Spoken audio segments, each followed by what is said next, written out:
I want to thank everybody for coming to this session, the 3:30 session here for the Key Conference. Hopefully everybody has had an outstanding time. So we've got our next, not really our panel, maybe different aspect. So this is part of our storytelling aspect. So I'm going to give you an overview for what we're trying to accomplish here, what we're going to do. We've got 4 outstanding speakers. So I think I'm Russell Robinson, so I'm with the Key program. This morning I did a session on finding your purpose, and I think a lot of what I'm geared to, and I'm going to stand here where everybody can see me before get in the middle. What I'm geared to, my role at American, is being in a space where we capture the stories and the experiences of civil servants, right? Because I think a lot of the research and a lot of things that happen in public administration talk about what agencies should do at the federal level, city level, municipal level, how they can forward face the public, but they never talk about the people who are delivering those services, right? So what I realized as a researcher and a professor and a federal employee was that this period from like March 2020 till now, where we had COVID and George Floyd, Ahmaud Arbery, Breonna Taylor, crazy politics, hyperpartisan politics, return to work from home, burnout, it's all impacted feds at a different level, right? UKG came out with a report that said 70% of its participants said their relationship with their supervisor has a more direct impact on their health than their relationship with their doctor. And a lot of times we haven't looked at how the past 3+ years have impacted us as civil servants, those who are leading people, how it's impacting you at an individual level, how you lead people, how you are impacted regarding toward the people you love. So my goal is to capture these stories, right? So I have 4 storytellers. We have the lady with the coolest name here, Love Rutledge, who is, I'm going to try to do this without reading, who is the acting Deputy Assistant Secretary for Defense Readiness within DOD. In addition, she has probably the most amazing podcast out for civil servants called Fed Upward. And, you know, that being said, she's a wife and a mom. So she's juggling a little bit of everything, and she's going to share her story. We also have my good friend, Dr. Alade Sarmiento, who is the Director of Resources for the National Security Division at the Department of Justice. If you've been in a world where you're like, I've never met a GS1, she started out her federal career as a GS1 at Social Security, and she's also a graduate of the Key program, right? We've got my good friend, Herb Roussan, who is the interim executive officer with the DC courts. He's not a Key graduate. He is a graduate of American University's Washington College of Law. And I mentioned early in the first panel about I'm a PG County kid. He's a PG County kid. So, you know, we're from that cradle of Black excellence, Oxon Hill High School. So it's good to be a double alum with Herb. And last, we've got Shayna Daniel Holly, who is the chief of meetings and event management at the National Science Foundation. She's done events at the White House. If Jennifer and Patrick are here, we need to put her on the committee for next year, for next year's event. And she is a current Key student. And this is the first time we've ever had a Key student speak or be on a panel. So I'm excited for the 4 people that are here. Here's the framework of how we're going to go. Each of them are going to step into the middle and talk about their story of how they've navigated the past few years of craziness, 10-ish minutes, give or take. Then I'll step in and we'll do a Q&A with that person, 5-10 minutes. Then we'll pass the baton to the next person, repeat, and then we'll do Q&A at the end. Does that make sense? Right. So let me do my Steve Harvey. Ladies and gentlemen, show your love to my good friend, my brother Herb Roussan. Good afternoon, everybody. As Russell mentioned, my name is Herb Roussan. It's indeed an honor and a privilege to be standing here presenting to you this afternoon. I have to admit, this format harkens me back to my football boys and girls club days, where there was always this drill that we had called Bull in the Ring. That was just incredibly frightening because you never knew which one of the persons was going to come charging at you. So, so you're giving me flashbacks here, Russ.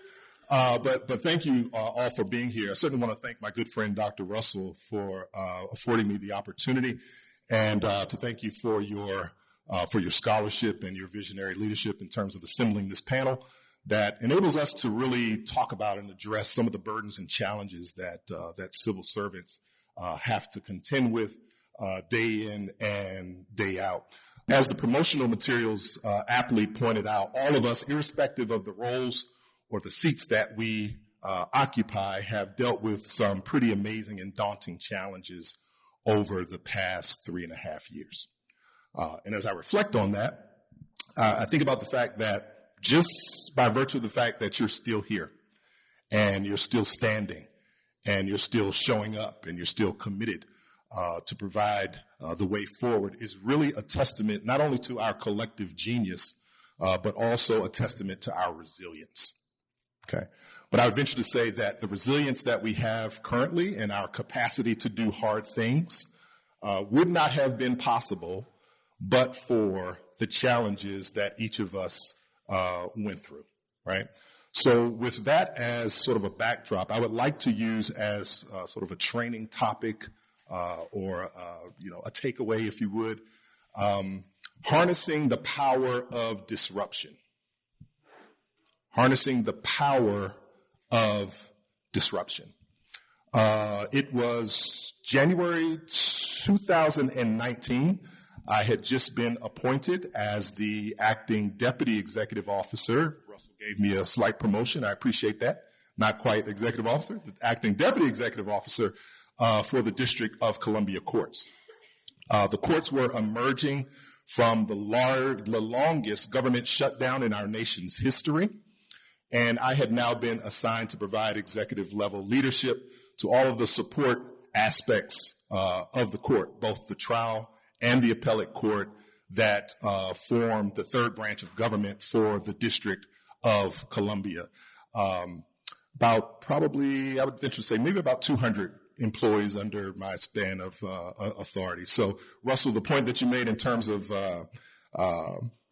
people being impacted more by their relationship with their supervisors than they are with their doctors is somewhat sobering. And I was like, God, I hope I'm not making anybody sick.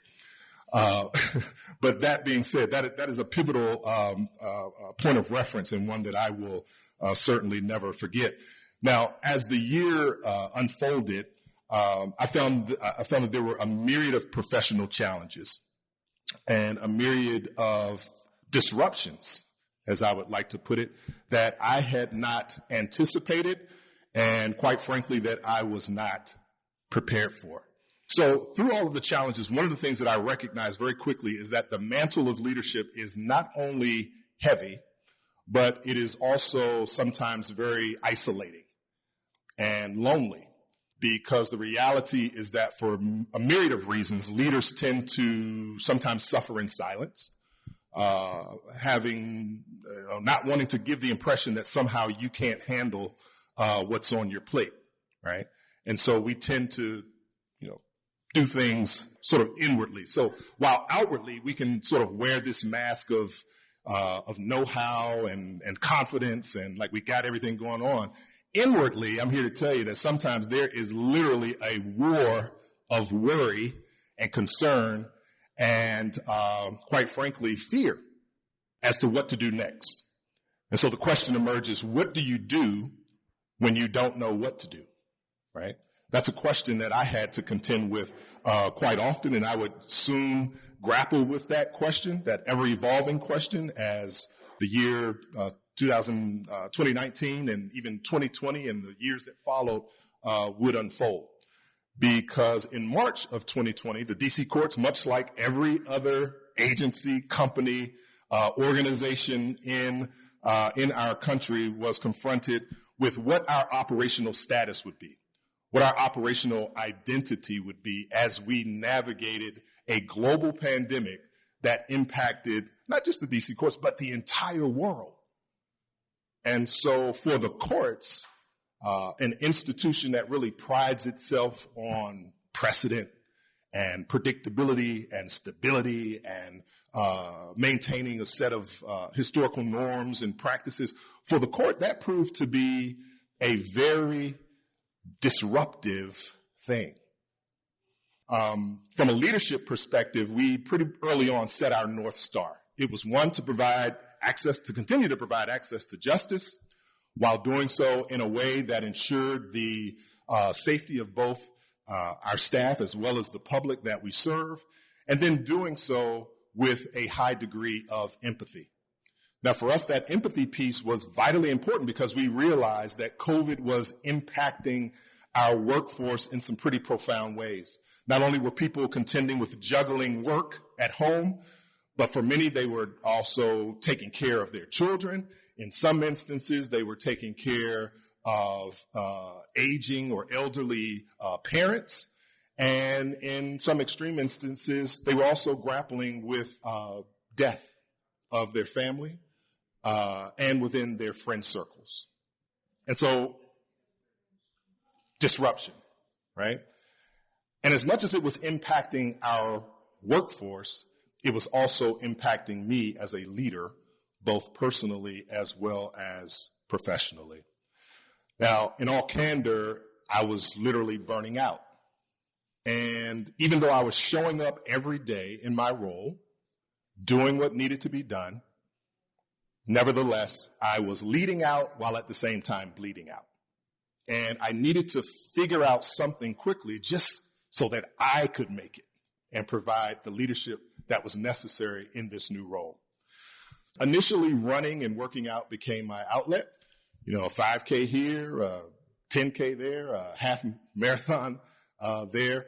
That became, you know, my outlet. And figuratively, I suppose it was my way of running away from everything that was going on. Just the solitude of me and my playlists and the pavement and my prayerful reflection, all of that was necessary to help get me through. And so I had it. That was it for me. But then came the death of Breonna Taylor, as Dr. Russ mentioned, and George Floyd, and Rayshard Brooks, and then the video that emerged of the murder of Ahmaud Arbery, a 25-year-old African-American man who was hunted down and murdered doing the one thing that I had found solace in, running. And so immediately that impacted me in a certain way because, initially running almost became more of a stressor than it did a relief. In the back of my mind, and certainly depending on where it was that I was running, I was always contending with the stress and with the notion that somehow I, doing something as threatening and aggressive and intimidating as running, right, could be perceived as a threat. And so I stepped away from that. But then, along with that, the stress came back. So now, in addition to the pandemic of COVID, we were also contending with the pandemic of racism. And as an African-American executive, I felt strongly about the fact that I could not just show up in my role as though none of this mattered or that as if those things happened in a vacuum. But I really felt as though I needed to lean into it because my workforce was affected as well. As a leadership team, there were definitely some moments of transparent engagement where we had an opportunity to talk about it and wrestle with our emotions and our concerns around what was going on. But as helpful as that was, even though as a leadership team, we did a good job of providing that space for our team to talk about things and to grapple with things, the reality was that we were still in the midst of COVID. So much of the emotional and spiritual processing was still happening in isolation, was still happening in solitude. And as a result, it still felt as though I was bleeding out. And I could not figure out why.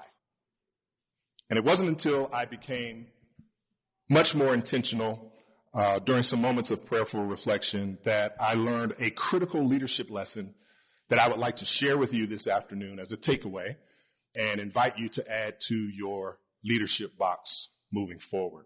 And that is this: all of us assert that we want change for the better, whether it's professionally, whether it's personally, whether it's politically, socially, financially. All of us say that we want change for the better. Is that a fair statement to make? Okay. All right. So we're all there.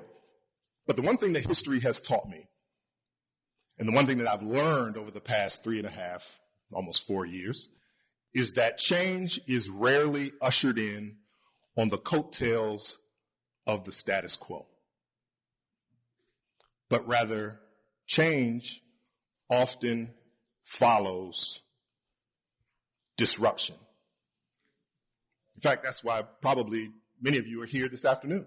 That's why some of you are enrolled in AU's Key Leadership Program, because you want to disrupt what's comfortable. You want to disrupt the status quo in an effort to find something better for yourselves.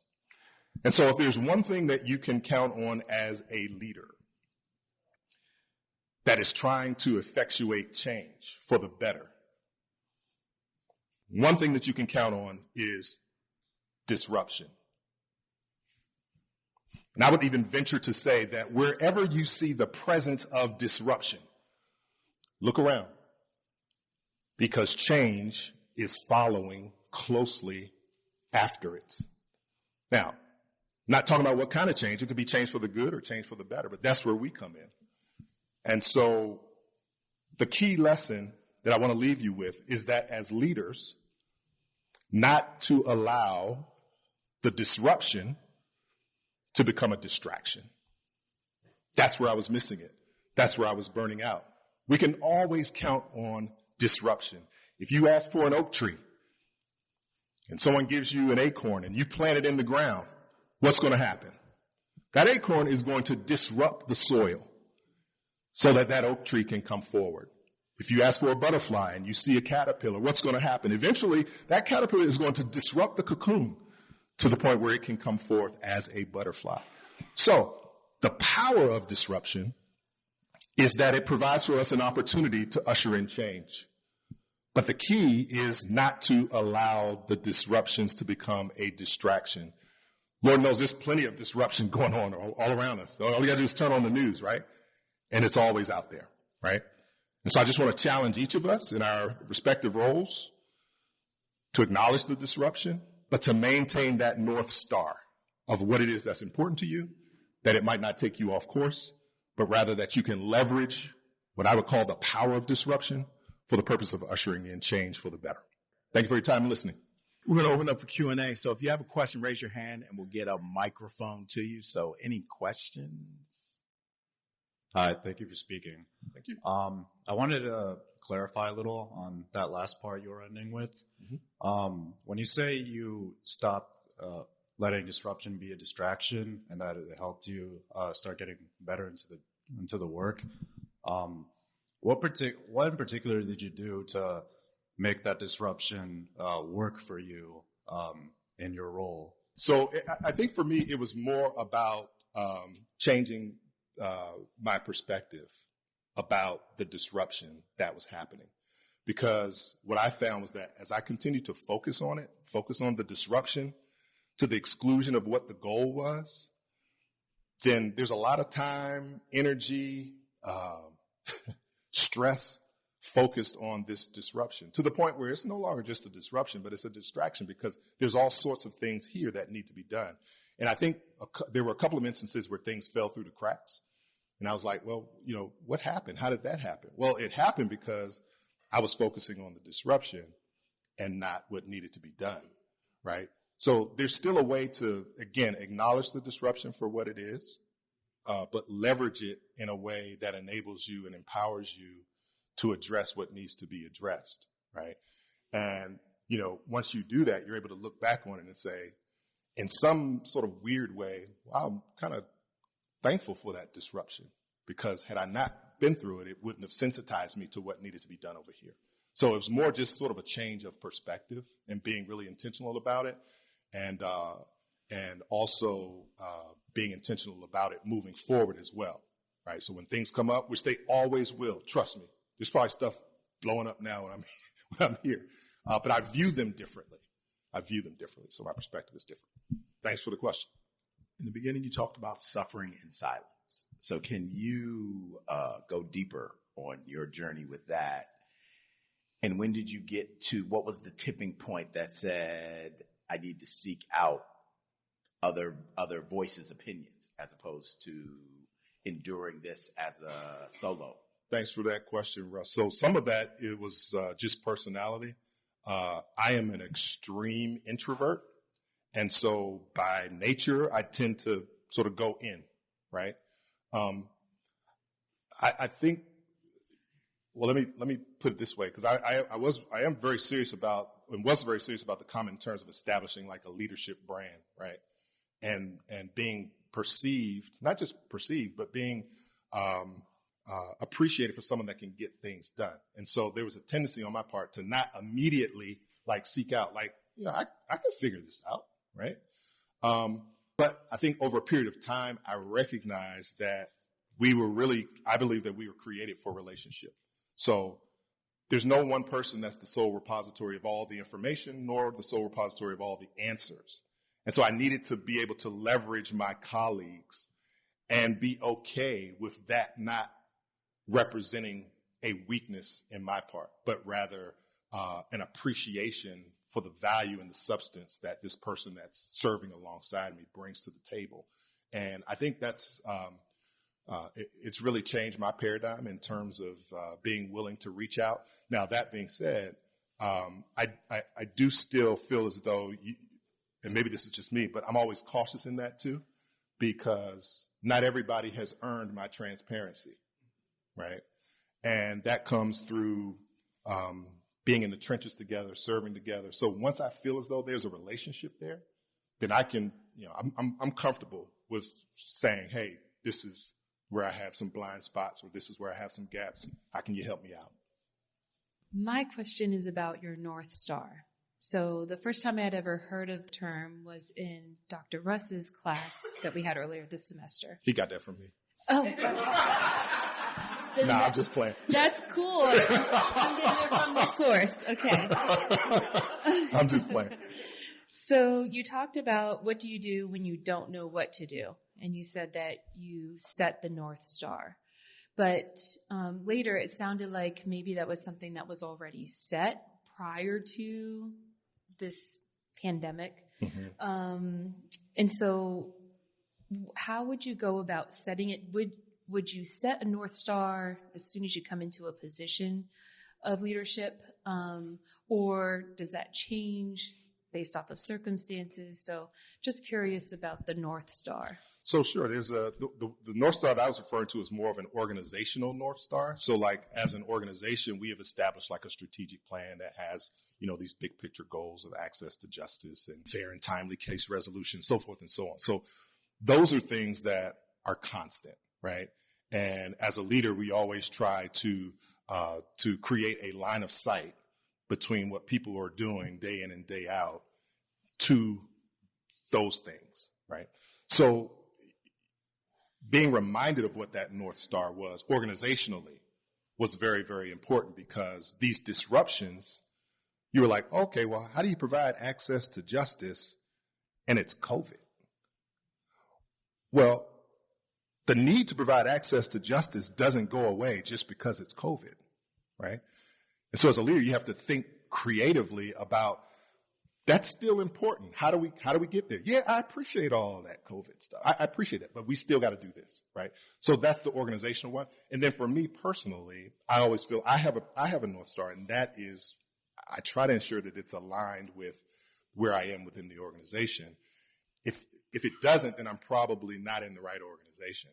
So access to justice and ensuring that particularly those who are under-resourced, have representation within this adversarial system that we call. That's important to me, right? Whether or not I work for the court or not, that's important to me. So fortunately, over the years, my personal and the organizational align, and that helps me sort of stage, right? We've got other questions we're going to save toward the end, that we're going to move on to Love Rutledge. Ladies and gentlemen, the lady with the coolest name in the room today. Thank you. Love Rutledge.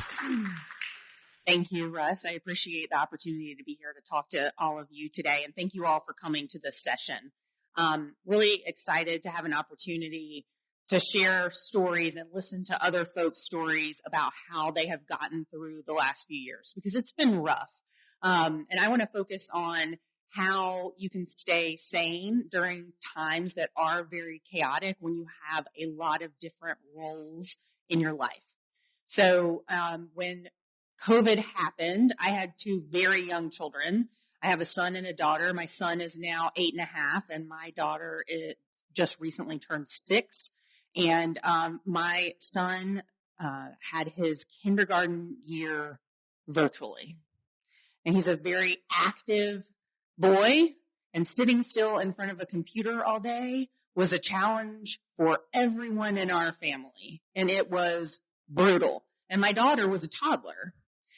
So we had to shift from a daycare facility where we had both our kids that we loved and that they loved to in-home care while my husband was working from home, which disaster for any of you who went through that too. It is not a recipe for success.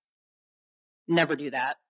And I still had to go to the office. So I worked for the Department of Defense, and I worked in an office at that time where we handled classified material on a daily basis. So there was not an option to go remote. That was not a thing.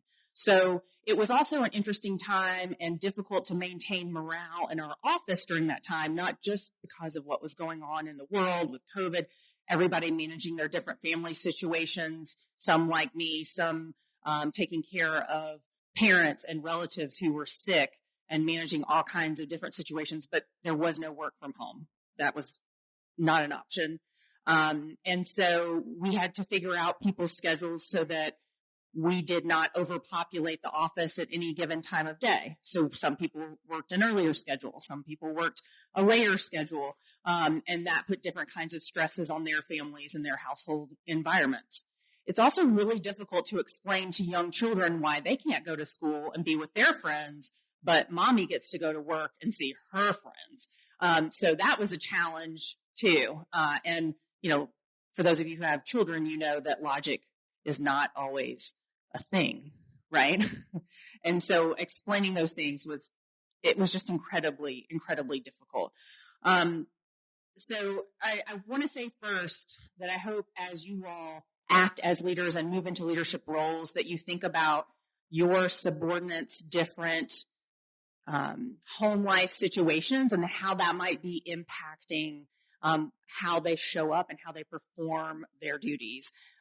Because I know I, during that time, was incredibly torn between trying to be home as much as possible and trying to do a good job and support the members of the military that I was charged with supporting every day. That mission didn't stop. That mission was still important to me and important to my employer. But I wasn't 100% mentally there. And I think a lot of people had that experience. So as a leader, how do you inspire people to do their best when they're in a position where you know they cannot be their best? Super difficult. And then how do you manage your own energy in times when you're pulled in a lot of different directions? I think for me, one of the key takeaways from that chaotic time period was that managing my time per se was not possible. So many factors were outside of my control in terms of my kids, trying to take care of them, my work schedule. I didn't have control over those things, but I did have control over my own energy. So I invite you to think about how you can manage your energy rather than your time, because you might not actually have control over your time. Particularly if you're a mom, you're never going to have control over your time. So understanding how to manage your energy is super important. So next, as Herb talked about, Obviously, there was a lot of turmoil during COVID and post-COVID going on in our society. And I happened to work in an office that was very diverse in terms of ethnicity, religious background, where people were from geographically. And so there were a lot of people who had very strong reactions to what was happening after the murder of George Floyd and the protests that were occurring. And at the time, I worked directly for a political appointee. And that particular political appointee was of the mindset that those kinds of issues were not appropriate for discussion at work.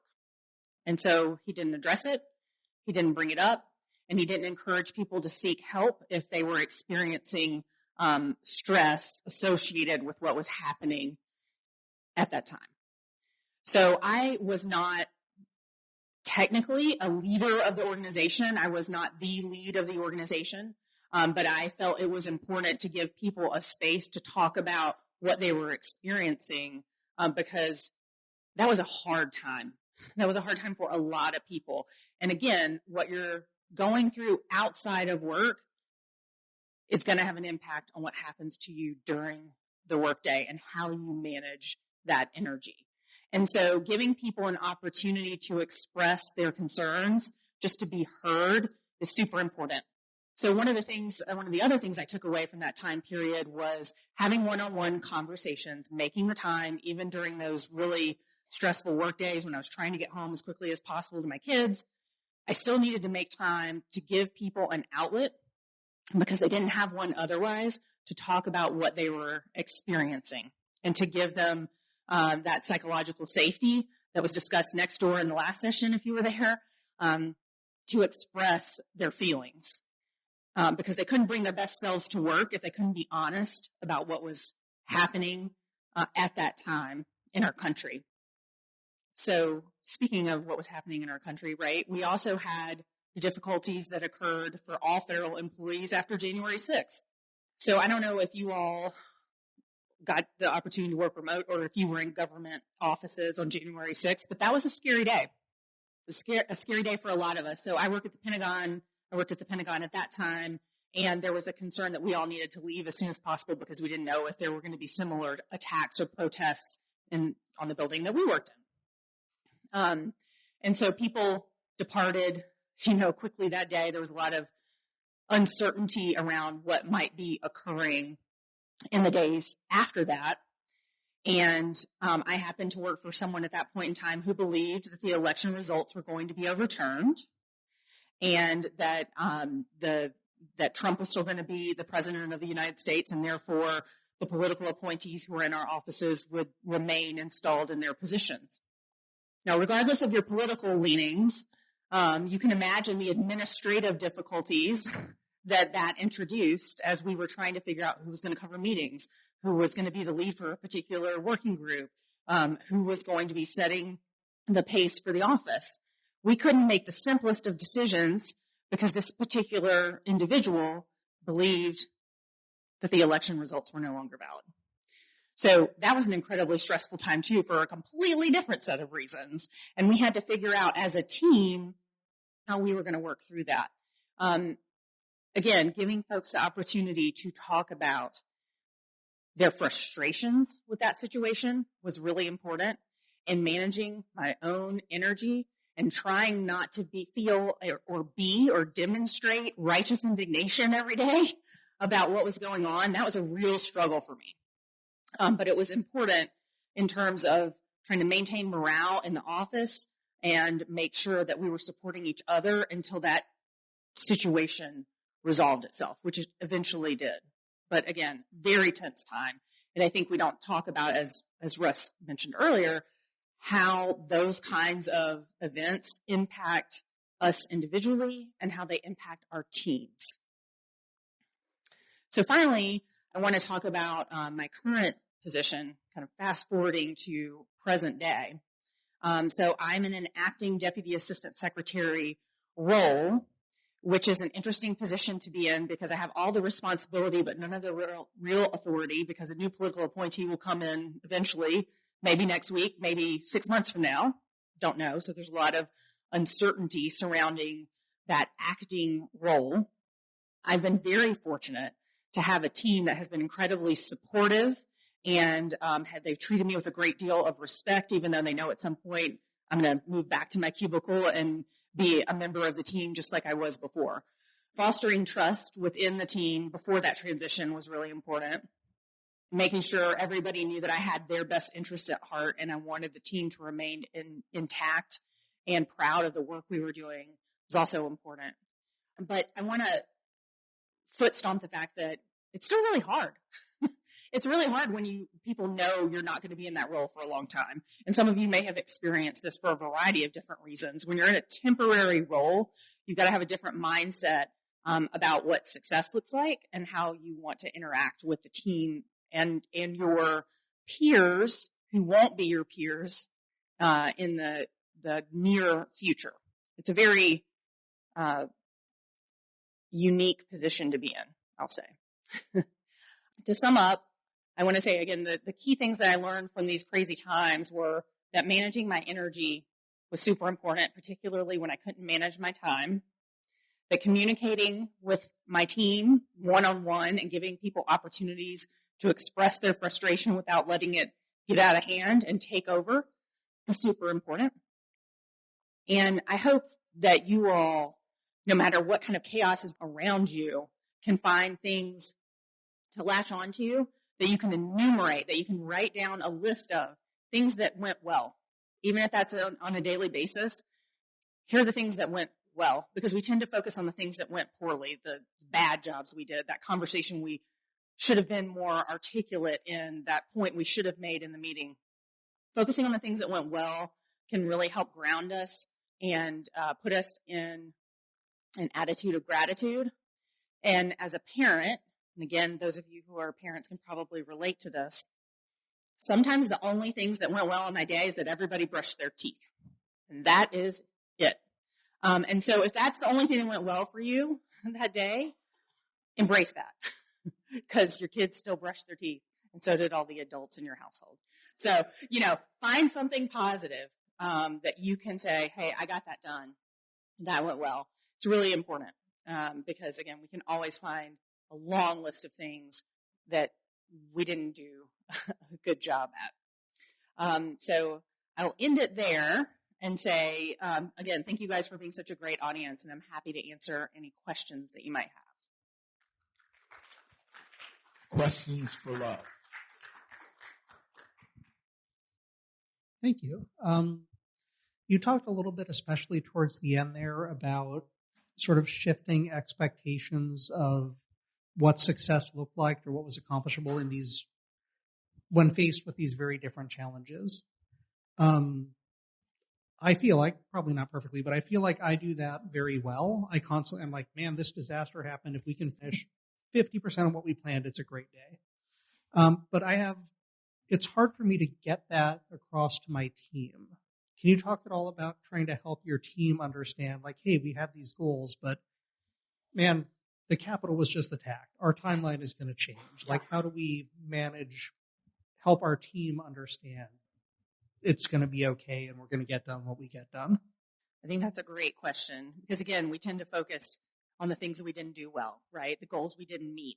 So how do you communicate to your team that the yardstick against which they should be measuring themselves should be adjusted and get them to believe it? It's really hard.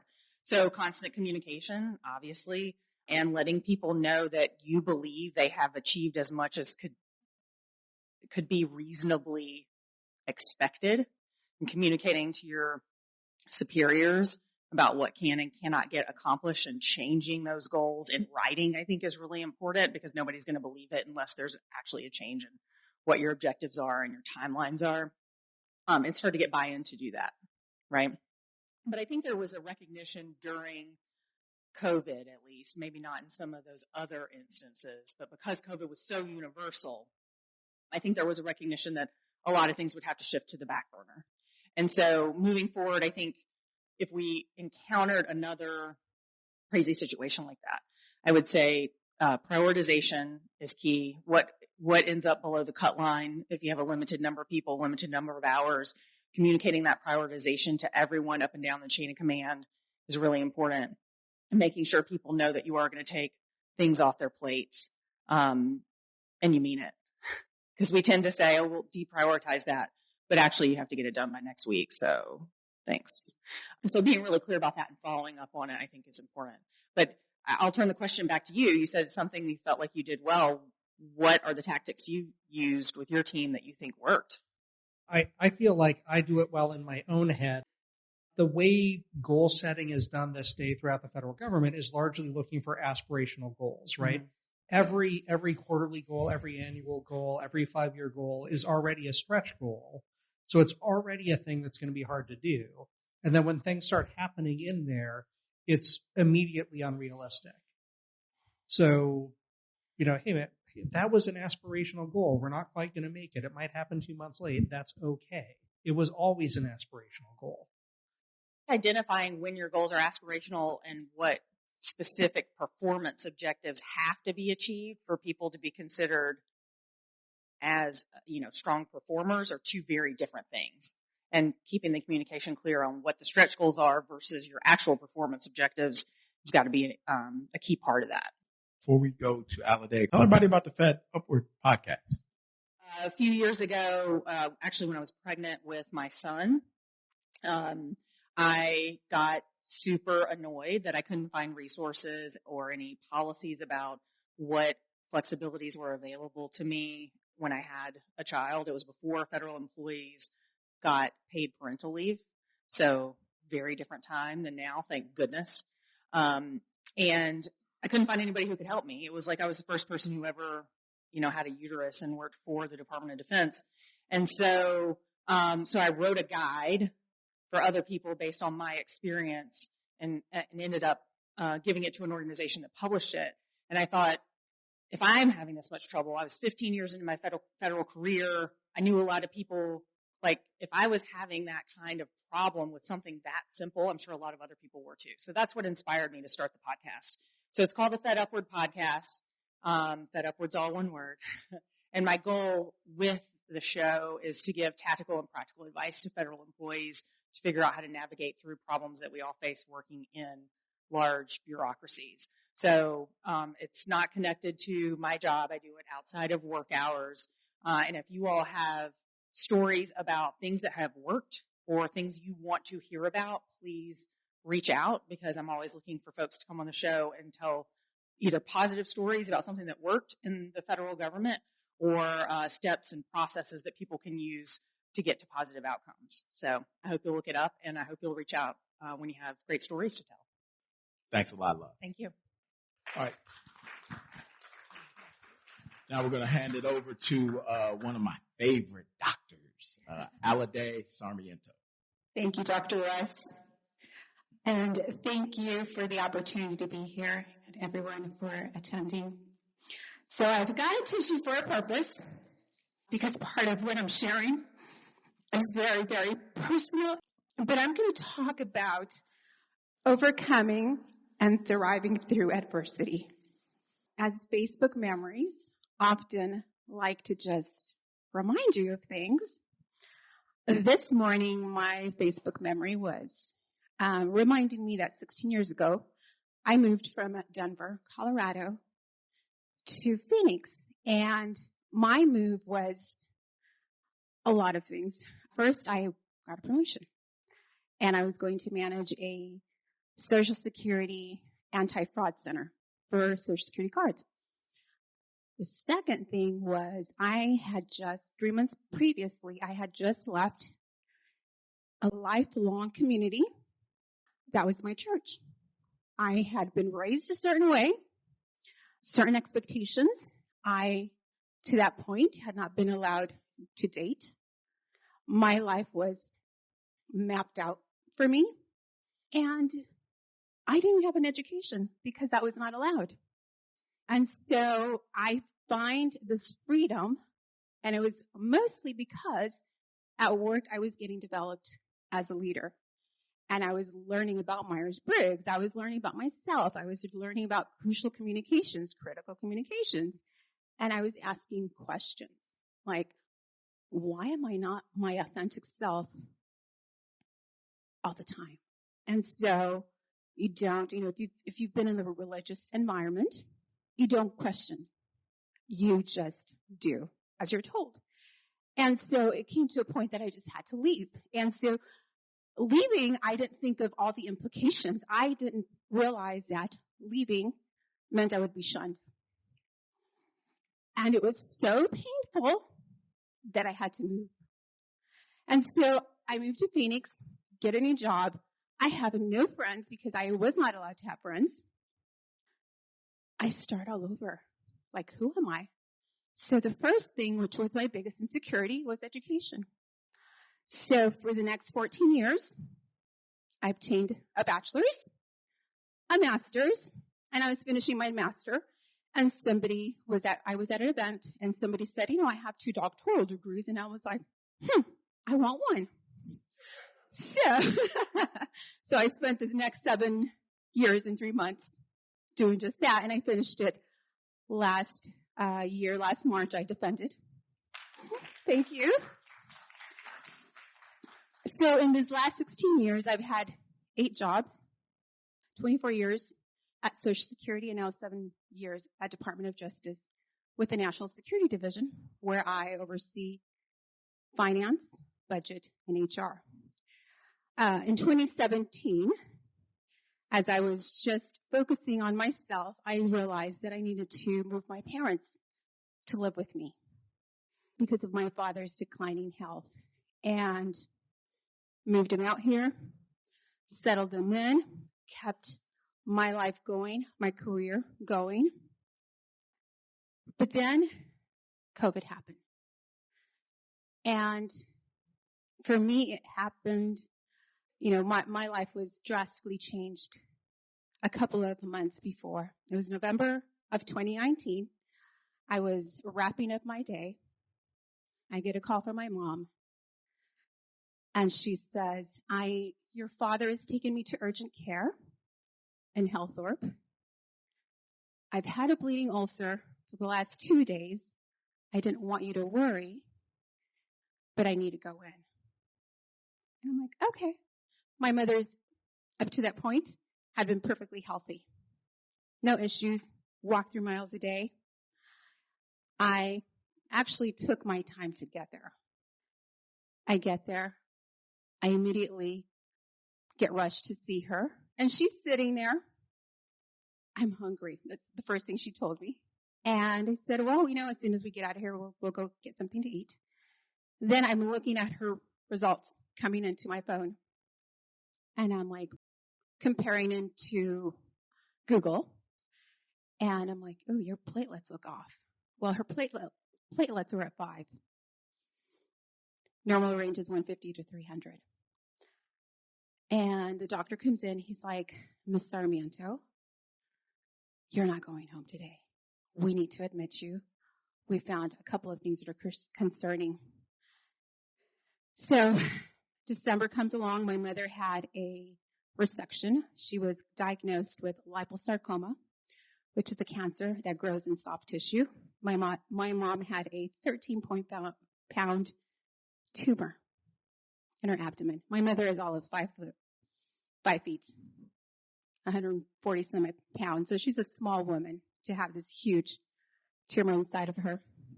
And what we've learned is these tumors do not respond to chemo or radiation. They can only be resected. So the pandemic hits, and I had been back in the office for 1 month with a lot of anxiety about my mom's care. So the pandemic hits, I get to work from home, and I get to help her in her recovery because we would get up every morning, have our coffee.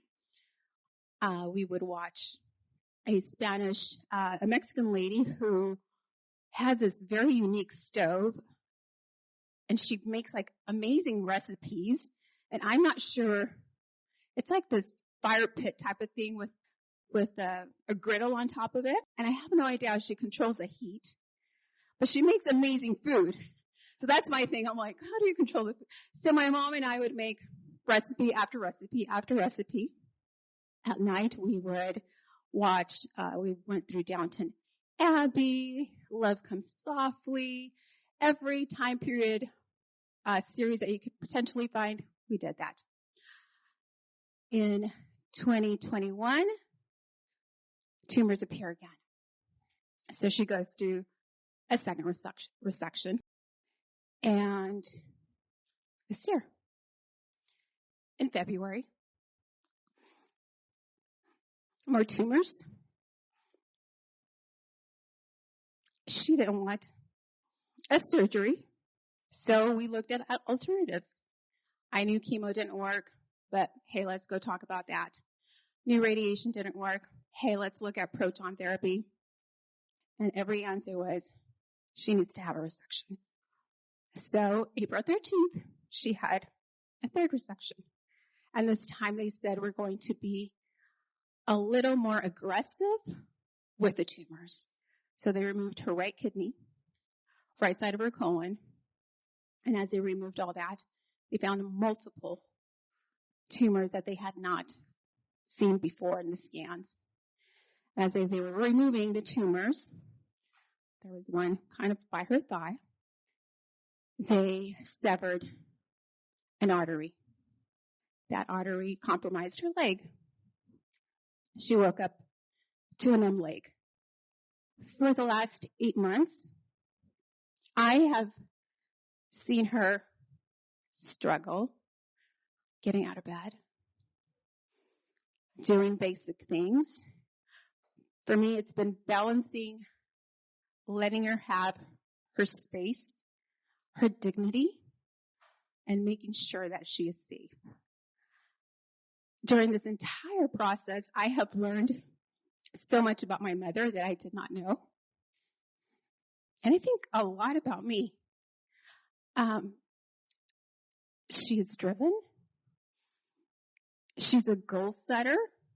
Her first goal was, I am going to get out of this bed by myself. Because every 2 hours at night, she would call me, I need to go to the bathroom. And I'd run up, help her. 2 hours later, I need to go again. And so that was her first goal. And that happened. Her second goal was, and it was very beneficial, I need to start cleaning this house and cooking.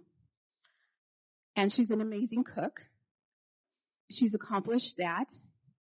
And every single day, she's working and making sure that she exercises her legs. She does at least 2 hours of exercise every single day. Now, one thing that has helped me is having a work place that has been extremely supportive. I have a boss who this entire time has said, Eladay, you do what you need to do for your mom. I haven't had to take tons of leave because he's allowed me the flexibility to handle my mom's care while being able to log in, well, logging off, logging in, logging off. And he has just afforded me that opportunity to care for her that I never expected. My staff, I've had to be so raw and authentic to say, hey, you guys, this is going on. I don't know what's going to happen. My head is not in the game. I need your help. And when you have a team that's, hey, we got you. This entire time, we got you. And so for me, that's also helped me lead them and actually the organization from a place of empathy, because we are all going through something that we don't know. And so when I'm talking to my managers now, I always say, are you being empathetic? Because I think you're being a little dramatic. And I normally will get I said, you're passing judgment. Let's take a couple of steps. What is really going on? Because if my boss would have not been empathetic, I probably would have no leave. So, having empathy as I've been dealing with this adversity has been very helpful. Now, all my goals that I had set 16 years ago, well, those are on hold right now. And I'm okay with that. There is a peace and a calm that I've experienced. I know this isn't the end of my mom's journey. There's more to come. It's scary. You know, I've often think of this Tuesday, we have an MRI. Are they going to find something? What's that going to look like? I look at, what happens with end of life care. What's that going to look like? I'll give some statistics, but there is research showing that the lack of support to caregivers is an employee engagement killer that no one is addressing. 1 in every 6 workers is a caregiver for an ill, elderly, or special needs adult. Quick show of hands. Does anybody have caregiving responsibilities here? Adult care is cited 4 times more frequently than child care as a reason for leaving the workplace. I've got about 7.5 years left, and I have thought about leaving the workplace. By 2035, there will be more older adults than there will be children. The median age of caregivers is 51 years. 61% of caregivers are women. 7% turn down a promotion. 6% quit working, and 5% retire early. This journey has taught me to embrace the following. Similar to love, focus on the positive, be grateful for the good and the bad, recognize my strengths, and I really try to live each day to the fullest. And because tomorrow is not promised. So that's my story, and that's how I've overcome some of the adversities I've been thrown my way this entire time. Thank you. Questions for Alade? Well, I got one. How do you maintain your sanity and your wellness? I really try to eliminate as much drama from my life. If you're going to bring drama into my life, I don't want you there. Any other questions? Yes. Thank you for your story. I just wanted to know, have you been able to do the same for someone else? Make flexibilities for anyone with any issues and make their lives easier with flexibilities so that they can continue to try to thrive as much as they can in the workplace? Just curious. Absolutely. In my team, I've got a couple of mothers. And during the pandemic, one in particular would log in a little early, and then she would go to school with her daughter. Her daughter was 6. And then she would log in around 3:00. But we were very flexible. And even now we're very flexible. And actually, one thing that I did forget to mention is, as a result of the pandemic, so pre-pandemic, my staff was not allowed to telework. We were kind of testing it. We proved that we could fully telework. In May of this year, we all gave up our offices and are now remote. So that was a great win.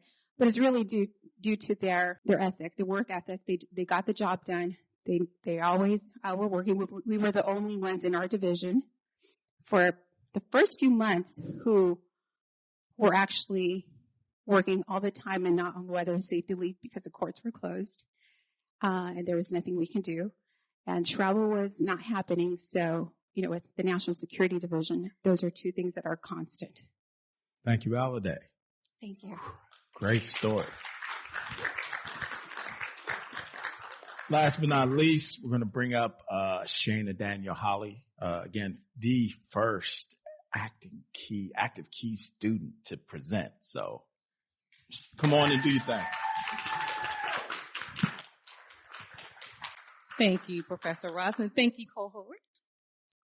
So, it was September 13, 2018.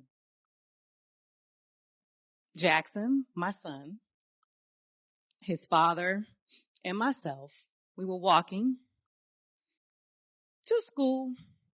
It was back to school night.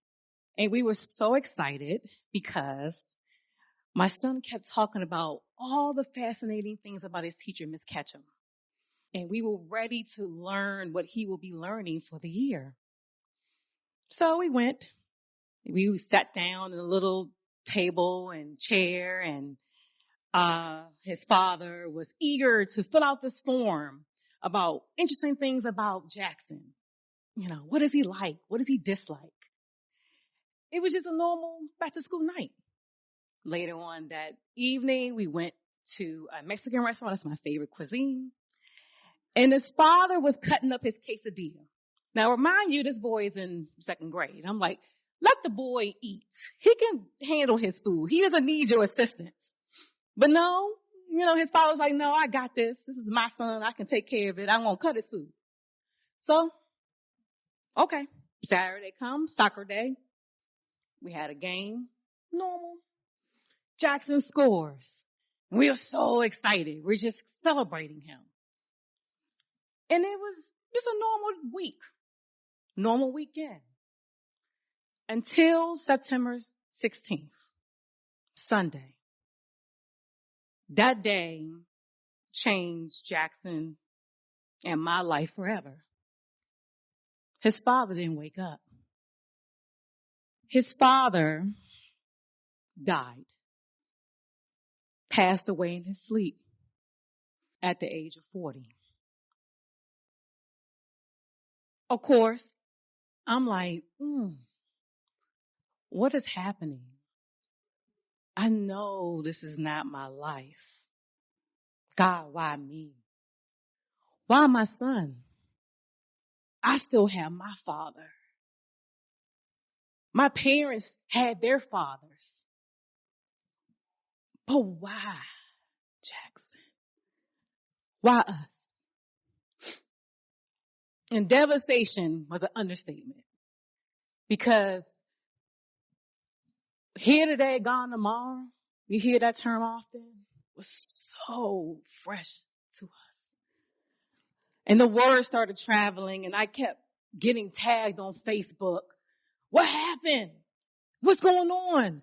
Rest in peace, rest in heaven. And all of this social media was all on my floodline, and I was like, this is not happening. I'm waking up like, God, wake me up. And I'm like, a genetic heart disease that no one knew? His mother didn't even know he was born with this. Took Jackson to the pediatrician. Is my son going to have the same thing as his father? It's a chance that he will. And you have to take him to a heart cardiologist every 3 years of his life.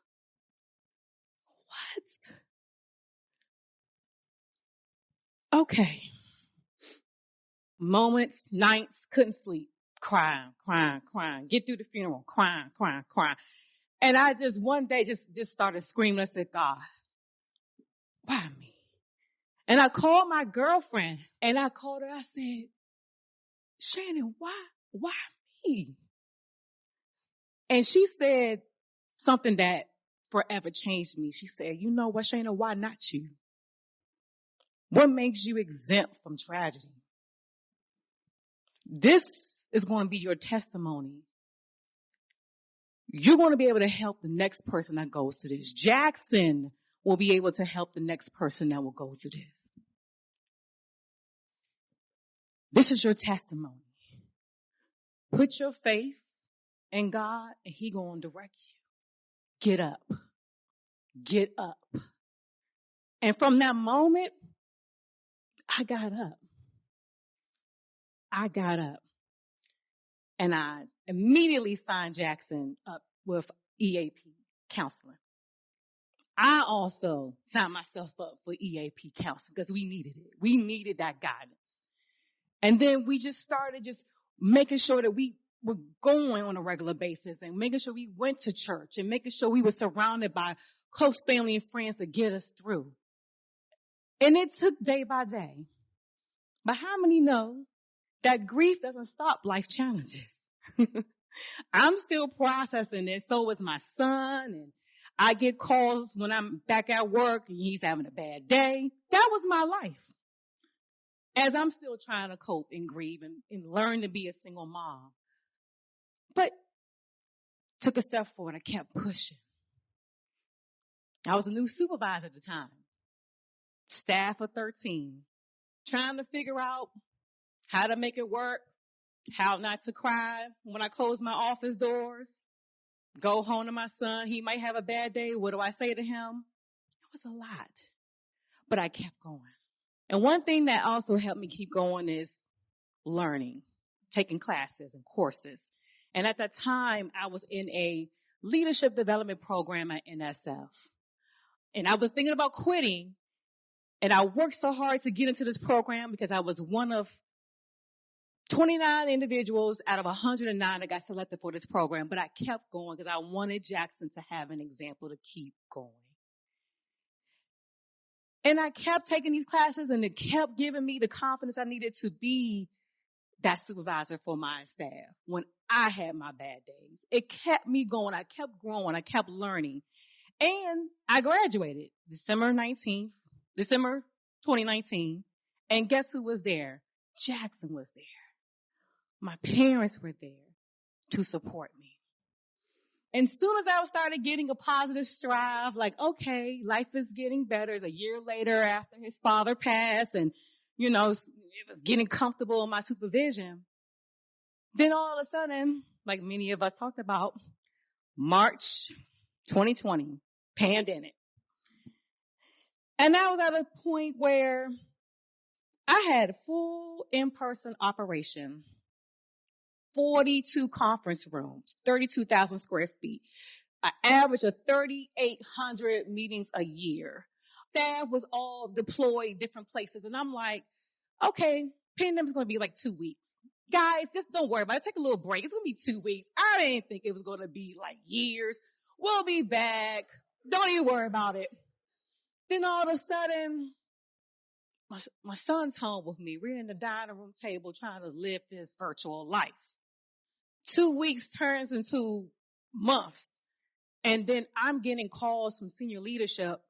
Hey, what do we do for the National Science Board meeting? We need your advice, your expertise. So then I started to be like, wait a minute, is the weight of the agency on my shoulders? And it was to a certain degree because everyone was looking at me and my team to figure it out. Zoom was something that we really didn't talk about really before 2019. So then my team, who was in-person experts, I had to train them to be virtual experts. And guess who didn't know how to do it? Me. So here I am in a new world and having to figure it out. All the while, my son, he's in the 3rd grade. He's having difficulty learning virtually. I'm in a meeting with the director, and he doesn't care who's on the call. Mommy, my computer's glitchy. All loud when I'm in a meeting with the director. But this was our world. I had to figure out how to manage and navigate.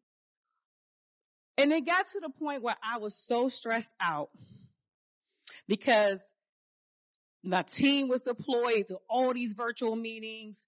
I had to figure out what the agency, and my hair started to come out because of the stress.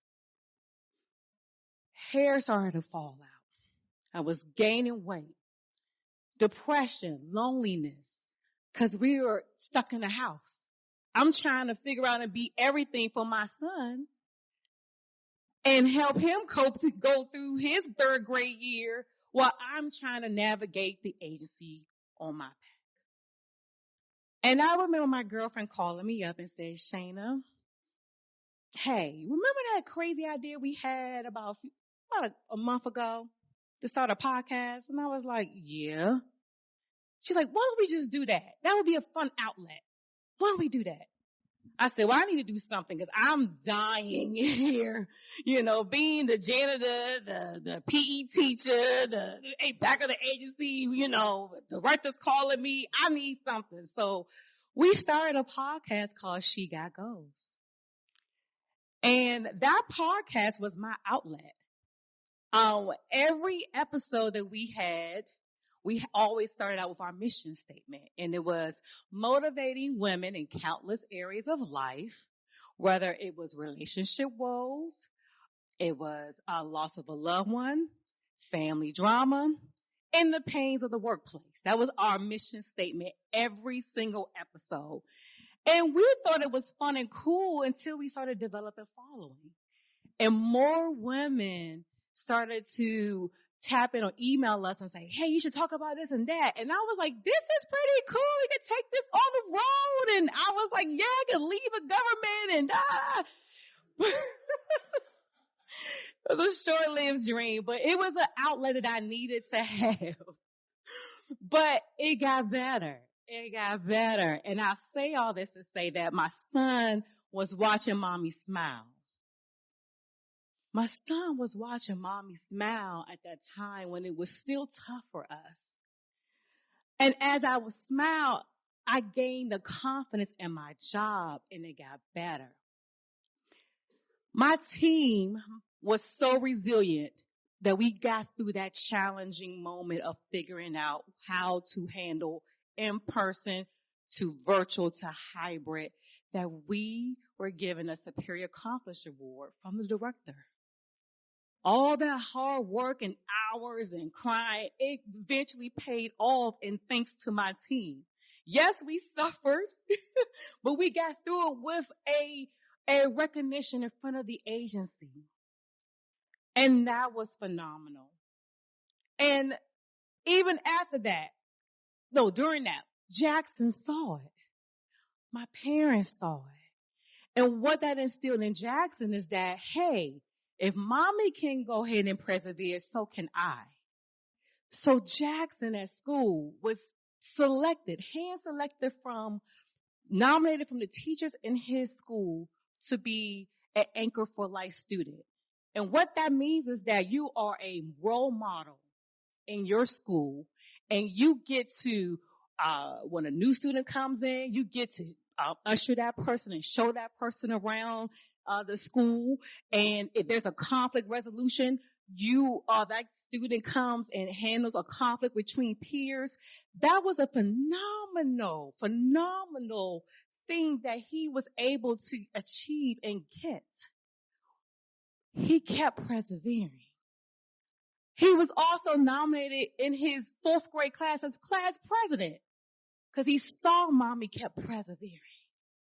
And I say all this to say that, yes, I lost a huge love of my life, but life also goes on.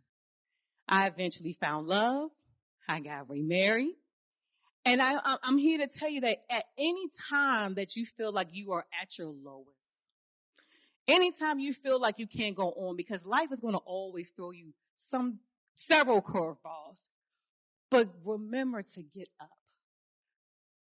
Children, cousins, godchildren, you never know who's watching. Even some of my friends at work has said, Shayna, you inspired me. When several women came to my office and said, you inspired me. And I appreciate you. And I saw what you went through. You never know who's watching. So if you get thrown a blow, get up. Keep pushing. It's not going to last forever. And that's what I want to tell everyone today. Thank you. Any questions for Shayna? Well, I got questions. I always got questions. Right. So this journey, this experience, how has that changed how you lead people who report to you, and how does that lead people how you interact with people in general? So how has it changed? So I would say that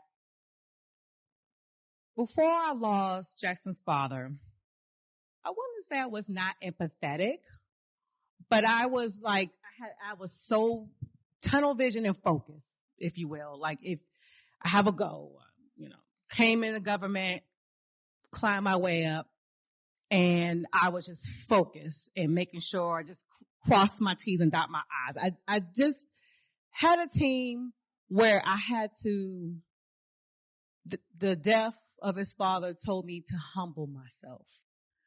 And it helped me to get vulnerable with my staff, because there were moments where I would just cry in my office and I didn't want to share why I was having the moment or crying. But when I started to, I saw a shift in my team, and they respected that I was at a humbling moment where I can just be vulnerable. And I saw a shift in them.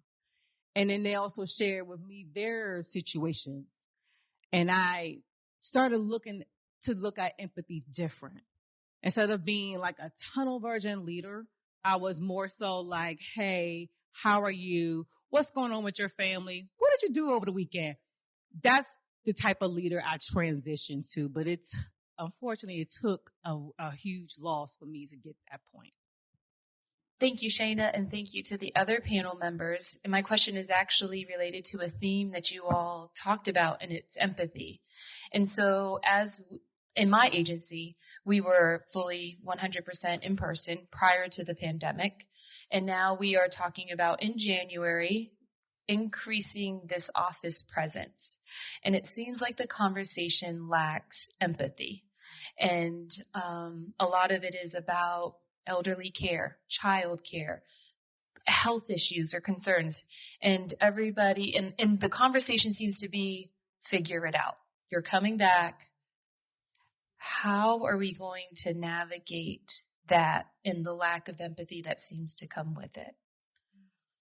I lead how I want to be led. So my staff, if they have something to do, I'm not micromanaging them because I don't want to be micromanaged. I have now, since that terrible episode, if they have to do it, just do it. And here's what I say. I look at my favorite supervisor I had in the past, and it was the people that I really connected with, that I felt a connection. And each supervisor that I had, or the best supervisor I have had, they pretty much had a really relaxed approach to management. And it was more so of a friendship than like a superior situation. So my thing is, if your team is really good and you trust that person, then, let them be flexible. I will emphasize flexibility is a must, because you will want that same grace on you. When I lost his father, my supervisor was like, do whatever you need. And literally she meant it. Do whatever is going, do whatever. Check in every now and then. And she literally meant it. And just like how you were saying, like, what if your supervisor, was being a pain? You really don't want that. Because one thing I've noticed, when I let my team do whatever, they gave back 10 times over the work. I didn't even have to ask. And prime example, when we were going through the transition of in-person, virtual, and hybrid, I took them on a retreat. I paid for it.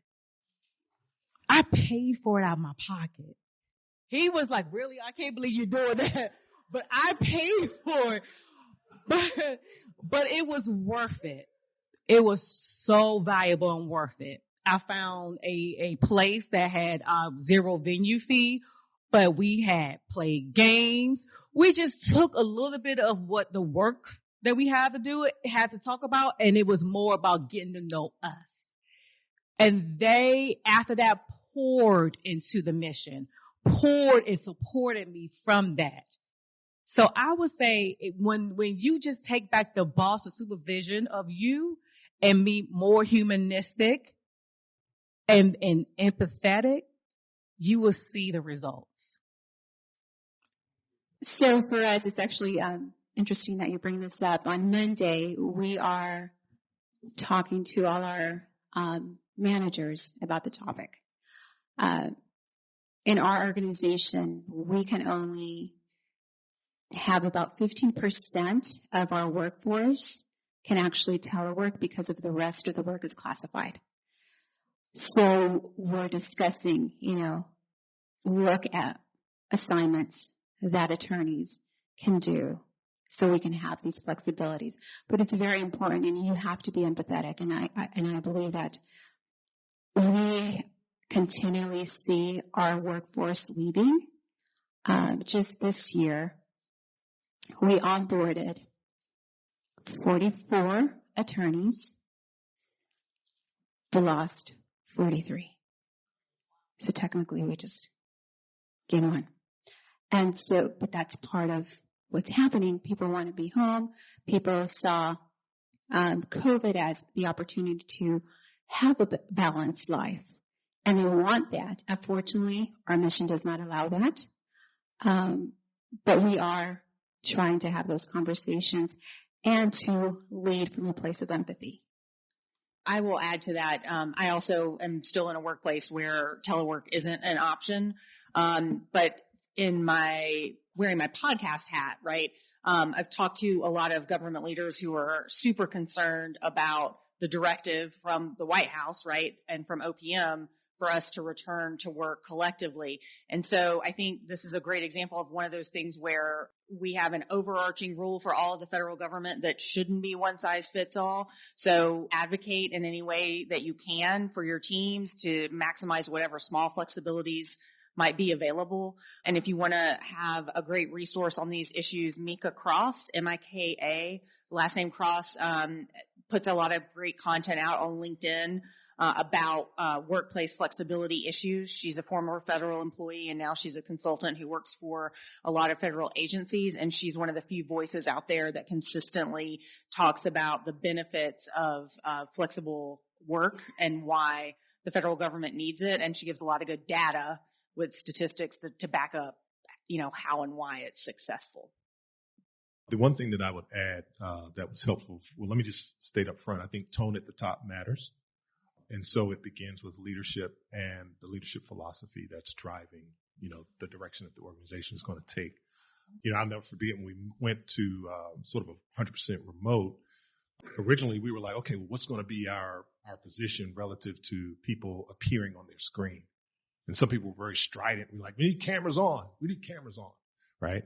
And initially I was like, oh yeah, that's a good idea, right? But over time, I learned, and it was because someone actually came to me, why they were uncomfortable with their camera on.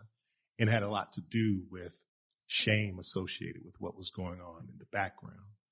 And it really shifted the paradigm in terms of us being a lot more sensitive to that. So I guess the key is to not really look at individuals as roles that they play, but look at them as individuals, right? Who have lives, who have challenges and struggles. And I think that really does help from a leadership perspective, seeing the whole person and not just what they do within your organization. Because at the end of the day, that's what drives your empathy, your capacity for empathy, and realizing that you're human too, right? So, I mean, there's certain times when I don't want to be on camera. I mean, my office is a hot mess, right? And I would be, just, in a way, if someone mandated that I had my camera on. So just really being sensitive to the person and ensuring that leadership at the top is in sync with the direction for the organization.